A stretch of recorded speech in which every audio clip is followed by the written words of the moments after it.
Okay, now we're going to talk about the why. And I'm not talking about eating at the why. What I'm saying is why. When we see the knife, why should begin. So again, when X happens, I'm going to do Y. That's the why we're talking about. This is critical to coning. Again, when I see the knife, Y should begin. I don't know if you looked at my what was that? A handgun disarm class. But again, you know, we kind of show that as the guy has the knife out and he's you know, giving us directions or commands, and then we do the defense. For me, that's too late. Okay, it's too late. As soon as you see the gun, your action should start immediately. What does a guy have a gun out in front of you for? What, he doesn't know you? He just pulled up to you at the ATM and he decided to come out and say, "Hey, you want to see my new gun? Look, it's a piece of shit made in Brazil, Saturday night special, because I'm an idiot who can't keep no cash and can't go to the range. Maybe there's not even any bullets at it, but I'm here to scare you because I want to steal your money." Do you think that's what he's here for? Or why did a guy pull a gun out on you? Is it loaded? Is it not loaded? Why is it pointing at you? Okay, what more reason, what more impetus for action do you need than a guy has a gun out and he's around me and I don't know? Boom. What do you think is happening? What could possibly be happening where you're at a gas station, you're at an ATM, you're walking out to your car late at night, and all of a sudden a guy has a gun out in front of you? Baby mama drama. Baby mama drama. Okay, another reason to kill him. But anyways, as soon as you see the gun, you got to go into action. Okay? That's when the handgun disarm should start. Okay? Now, okay, you weren't totally aware. This guy snuck up on you. He's now behind you. And you're turning around and he's giving you commands. And rather than, like, seeing what's happening, you're, like, thinking in your mind, what's happening? That's a common response. That's usually what happens. What's happening? And you know what happens? Usually the cops get there and they ask the guy, what happened? And the guy says, I don't know what happened. Number one response cops get after a guy gets robbed. What happened? I don't know. Where did he come from? I don't know. Who was he? I don't know. What did he look like? I don't know. I don't know. I don't know. That's the idiot that gets robbed. Don't be that idiot. Okay, so again, when we see the knife, why should begin? Okay, so when X happens, a guy has a knife out in a place he's not supposed to have a knife out, why should begin? Now this is critical to the concept of coning, okay, which we're going to talk about. We'll be looking at very soon. Now when we were doing some of our skill sets recently, we started attacking on a very early X. So we started, as soon as we saw the knife, we started attacking at the guy. We started doing our counter attack, right? So that's what we're really looking at. We want to get this this X to commence the Y as early as possible. Okay, that's what we started. That's why we started doing them like that there, where I would tell Scott, you know, as soon as I pull a knife out, you start your attack. You know, don't sit there and let me talk to you too much. Get it done as early as possible, because that's critical for coning, is to look for the earliest X. That will be your impetus to begin your Y. Okay, that's why we're talking about the Y. That's our action phase. Okay, so again, we started attacking on earlier X during the offensive attacking section in lesson 6. And this is even more critical when we are unarmed versus a knife. When confronted by a threat with a knife, our choices will be along the lines of, again, we're confronted by a threat with a knife. Our choices will be along the lines of 1, hastily retreat from the area. Ah! Run. Smart thing to do. Okay? If you have room and you think you can outrun this guy, that's what you want to do. 2, we can continue our attempt to defuse the situation while readying ourselves to defend or counter if the threat attacks. So again, oh my gosh, what do you want? What do you have the knife out for? Oh, you want my money? Okay, here, I'm going to give you my money. No problems. Here's the money. And you give the guy the money. Or you continue to stay ready and plan your attack, which in the handgun defenses, that's what a lot of it was. We got that movement going. It allowed us to start turning off the line of attack, and then we came in and we grabbed the gun as we stepped off of his line of attack. So again, we can continue our attempt to defuse the situation while readying ourselves to defend or counter if the threat attacks. Okay, so what's our other choice when a guy has a knife in front of us? We can attack immediately, or at least the sooner the better. Okay, that's something else. That's where coning comes in. Or number 4, we can defend, counter when the threat attacks. We just sit there and wait, and then when he attacks, go into a zone defense. Okay, so we believe that choice number 3 is best because it keeps us from having to react to the threat and forces him into the reactionary phase. So boom, there's a knife, boom, we attack. Immediately, guess what? Who's in the reactionary phase? The guy being attacked. Who's the guy being attacked? It ain't us.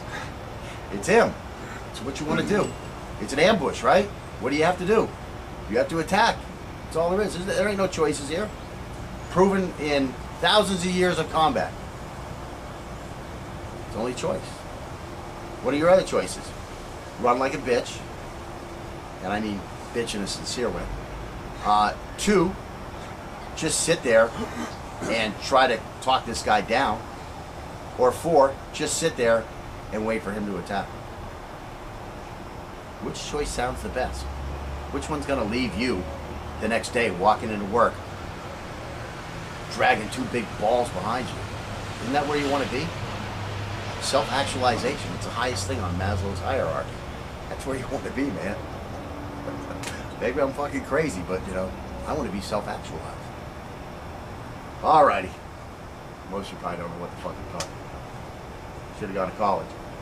Alright, so anyways, now this requires a lot of skill, okay?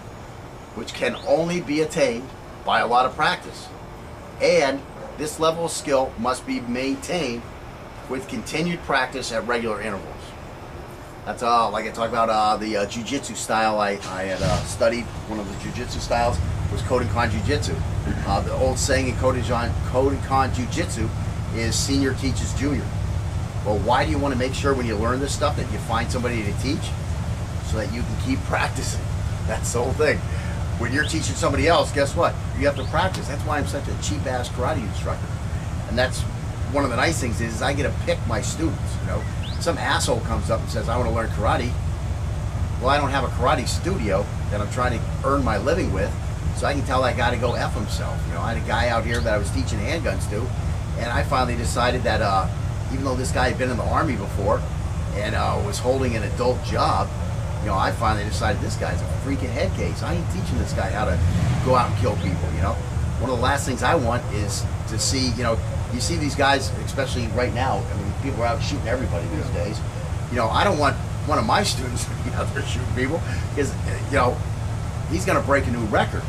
You know, the guys I teach, they're going to know how to get the job done. I mean, one of my guys goes crazy. I mean, it ain't going to be like Dorner. It ain't going to be like Dorner, you know, who, you know, everybody, oh, Dorner, he's a trained guy. He's a sub guy, okay? Come on, he's underwater warfare. This, you know, everybody, you know, the sad part was at work, because they described him as a underwater warfare guy, everybody works on, oh, he's a SEAL, he's a SEAL. No, that's the Naval Special Warfare Command.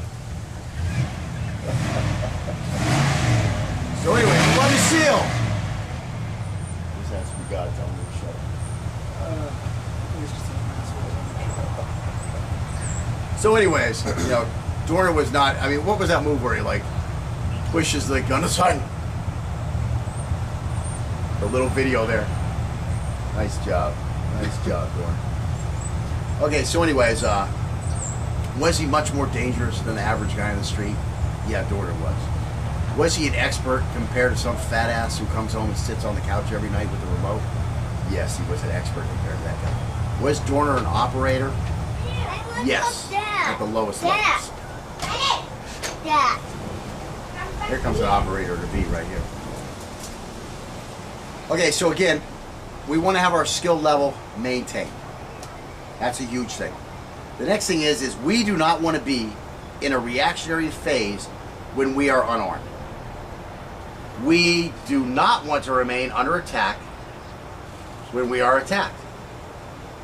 However, if we choose to stay, again, choices 2 and 4, talk our way down or just wait for the attack, we need to immediately get into our full-scale knife fighting posture with a modification to the position of our lead hand. we need to be ready for when X occurs.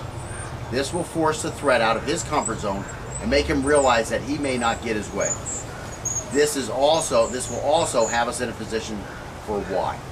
So again, the guy pulls a knife. You look around, you see a guy in your space with a knife pointing at you. What else could he be here for? He's here to threaten you or cause you harm. So what do we need to do? We need to get into our Y phase. We need to immediately attack that guy. Well, let's say we don't do that. We're going to try to talk this guy, see what he wants, and maybe we can just appease him and he'll go away. Okay. Or, we talked about run. We run away. That's not what we're talking about now, though. Or, we're just going to sit there and wait for him to attack. We're not going to give him our wall. We're not going to go away. We're going to wait for him to attack. And then we're going to react. Okay. If you're in either one of those phases, you're trying to talk this guy down, or you're just going to continue to defy him and make him bring his stuff out. Okay? You need to be in the best position to defend this. And again, you need to get in that full-scale fighting position. Now, this guy may all of a sudden realize, hey, this guy may not be a guy I want to mess with. I mean, let's say you had a big Espada in your pocket, and as soon as he flashes his knife, you pop that big Espada out, okay? This guy immediately has to think, wow, maybe I'm picking on the wrong guy.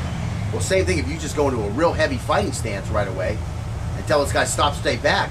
He may realize, wow, I've got the wrong guy. I'm just going to leave this guy alone. Maybe I'm going to ask him for his wallet and then go away. But you've got to do something to impede this guy's progress, okay? Again, preferably, you saw the blade, boom, this guy's on his ass. Well, you didn't take that route. You're going to wait and see what happens. Well, you can't just stand here like, hey, man, what do you want? No, you got to get into a stance. What do you want? What do you want? Get out of here, man. Leave me alone. Okay? And we're going to look at that now.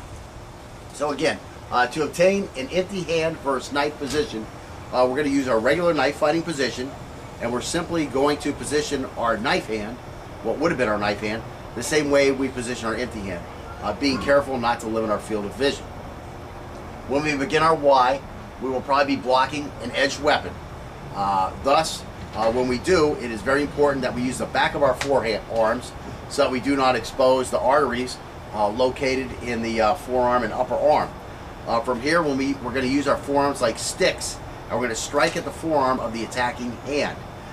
When we immediately try to, we then immediately try to trap the attacking limb's forearm with our forearm while we attack with our free hand.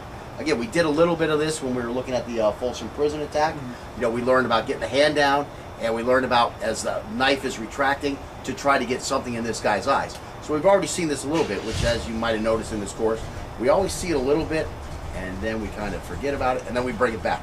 So you have like a chance to let that stuff gel and coagulate or whatever else in your mind, and then when we come back to it later, you know, you've already got kind of a skill sitting in your subconsciousness. Again, so when we attack with our free hands, it's very important to attack the threat's eyes so that we further disable his ability to effectively attack us.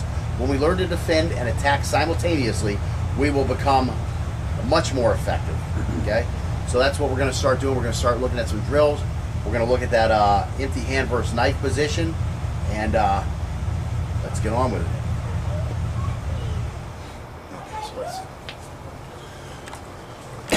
Your action should start immediately. What does a guy have a gun out in front of you for? What, he doesn't know you? He just pulled up to you at the ATM and he decided to come out and say, hey, you want to see my new gun? Look, it's a piece of shit made in Brazil, Saturday night special, because I'm an idiot who can't keep no cash. I don't know if you looked at my what was that, handgun disarm class, but again, you know, we kind of show that as the guy has a knife out and he's you know, giving us directions or commands, and then we do the defense. For me, that's too late. Okay, it's too late.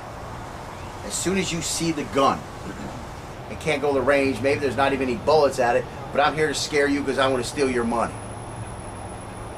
Do you think that's what he's here for? Or why did a guy pull a gun out on you? Is it loaded? Is it not loaded? Why is it pointing at you? Okay, what more reason, what more impetus for action do you need than a guy has a gun out and he's a... Okay, now we're going to talk about the why. And I'm not talking about eating at the why. What I'm saying is why. When we see the knife, why should begin. So again, when X happens, I'm going to do Y. That's the why we're talking about. This is critical to coning. Again, when I see the knife, Y should begin. Rounding. And I don't know. Boom. What do you think is happening? What could possibly be happening where you're at a gas station, you're at an ATM, you're walking out to your car late at night, and all of a sudden a guy has a gun out in front of you? Baby mama drone. Baby mama drop. Okay, another reason to kill him.